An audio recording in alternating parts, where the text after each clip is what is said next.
Are watching the afternoon update on Money FM 89.3. Hello to everyone tuning in on Facebook, YouTube, and LinkedIn. It's great to be back with you this Wednesday. Of course, the big news today, the U.S. midterms, and polls started to close in parts of the U.S. today in federal, state, and local elections that could shape the U.S. political landscape for years to come. The midterm elections will determine whether Democrats keep their slim majorities in the House and Senate, or if Republicans will seize control of one or both chambers of legislature. Now, midterms often serve as a verdict on how the president is doing, and the party that holds the White House tends to lose a few seats. That's a worry for President Biden, whose approval rating among voters has been running at less than 50% since August. Hong Bin will give us a quick update on the numbers now. So it seems like there's an even split in the Senate with 8 seats left. So there's 50 seats up for grabs. And right now it's 46 Democrats and 46 Republicans. And for the House, there's 157 Democrats and 185 Republicans for the House. So it seems like for the Senate, it's a very, very tight race. Okay, to help us understand some of the key issues this U.S. midterms, we're joined in the studio now by Curtis Chin, who's chair, Milken Institute to Asia Center. Curtis, great to have you in the studio with us today. Great to be back here in Singapore, and what a momentous day. It's still unfolding back in the United States, but so great to be with all of you. It's good to have you with us, Curtis. I mean, we've been interviewing you on my shows for, I think, 3 years now, and this is the first time I actually get to see you in the studio, finally. Is that right? I feel I've been in the studio so many times. Not with You're me, right, not maybe with me, not with me. you. Okay, so let's talk about the U.S. midterms then, Curtis. What are some of the key issues that we're seeing being discussed in the run-up to today's election? Well, as you noted, the midterms gives a chance for the voter, the average American person, to say, how is my president doing, right? And how does one decide how you vote? You know, there are some people that will vote on only just one issue, and where the president stands or doesn't stand, or does well or not well. Maybe that will drive a vote. But the reality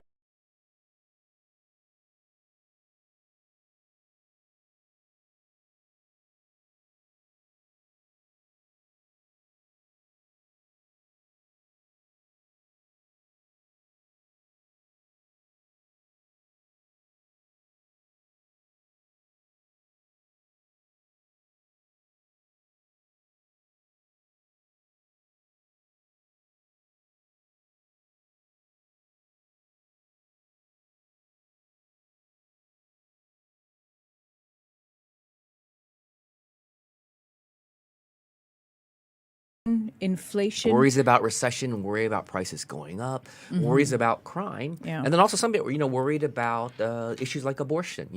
Under this past term, really, of the Supreme Court, they kind of threw out what is seen in the U.S. as like the federal government decides what is the rules on abortion. It's been thrown back to the states. So some states will be very strict, some will be less strict, and some people are really worried about that, and that might drive some votes too. And we are seeing a Republican shift. Why do you think that is? Well, one, as you noted, it's actually normal that if there's a Democratic president, that at least in that first 2-year kind of referendum on the president, that the incumbent party will lose seats. Okay. So as you look back, even back to, Clinton era and after, I think the only president whose party gained some seats in that first midterms was George W. Bush. And that was really because the country was still united after the terrible 9/11 attacks on America. In some ways, of course, no one wants another attack, but I think so many of us long for a time when people came together to move the country forward. And so I think really it's a verdict on how the economy is doing more than anything else right now. And you say come together, but now we're looking at a potential gridlock. What might that mean for businesses? It was interesting, in the intro, was it when was it you who said that Republicans are excited about gridlock? I don't know if anyone's really excited about gridlock, but actually businesses may well be excited that it doesn't seem like there's going to be more big legislation coming down. It is a stereotype, but there's a little bit of truth to some stereotypes. And the stereotypes is that under Republicans, it's more business friendly. And really what business wants is some certainty. So they don't want the uncertainty or tax law is going to change in the next 6 months. Am I going to have to worry about more mandates on me? And in some ways, the business of America is business. So let's see if business can create jobs and give people better lives. And so really that is the focus, I think, of this election. Again, it'll play out based on personalities. I thought earlier when I looked at the numbers, the Republicans only needed to flip 5 seats from Democrat to Republican to gain the majority in the House of Representatives. And that's, one of the 2 houses of our U.S. Congress. The Senate, they only needed 1 seat because it's basically tied right now with the vice president voting with the Democratic Party. But will they pull off that 1 seat? One would think they could. But right now, as noted, it's still neck and neck. So it's going to apply. I don't know if anyone is listening in America as they should, because they should be listening to 89.3 in America. But no matter what we say right now, go vote if you were eligible and registered. And if you're in line, the rule is that if you're in line when the polls close, you're still allowed to vote. So Okay. don't let anyone tell you it's too late, get out of line. Because for me, I would just hope that everyone is voting, if they made the effort to register. Make your voice count. So, Curtis, what are markets and businesses looking out for during the elections? One will certainly be driven by what industry you're in. And the reality is that if I'm in an industry that benefits from government incentives, driving people to electric vehicles, they think, wow, if they can pass some more laws that make everyone buy an electric vehicle, then I'm not so happy that it's less likely that there's more money going to be coming my way. But I say in general, businesses again want certainty. So whatever sector they're trying to think through, will our new Congress with new members and new committee heads, if the parties change, will they be introducing things that make my business better, that make my life better? Here in Asia, we talk so much, understandably, about trade. Trade has raised the level of incomes and improved people's lives in Asia. But there's still, a backlash. Some people say, well, no, trade unemploys me, right? That I'm going to lose my job and those jobs are going to move overseas. So trade has not been a big discussion point in this election. If you look at, what you buy every day, in the U.S., everyone pretty much drives. So you look at gas prices. Has the president been able to reduce gas prices? Some say it's out of his hands. And you look at food prices. And then you mentioned the invasion of Ukraine, because A lot very of much macroeconomic issues at it's play. an invasion Yeah. of Ukraine. Some say, oh, it's not an invasion. It's a military action. It's kind of wordplay. But we know Russia has invaded Ukraine. And there have been consequences on us, even here in Asia. From a supply chains perspective, we're all interlinked and impacted. Absolutely. So my hope is that we get through this midterm election, that it's peaceful. But then the reality is that all of a sudden we'll be talking next week about the next presidential election. And that's it. And that's it. So that we've got to get to that point, because what do the midterms mean for the presidential election in 2024? I mean, former President Donald Trump, he's already teased a big announcement on the 15th of November. Absolutely. What are we looking at, Curtis? Absolutely. Well, one, we've talked about the Senate and the House. At the state level, what is happening, there's also elections for governors, for members of state legislatures. And why that's important, because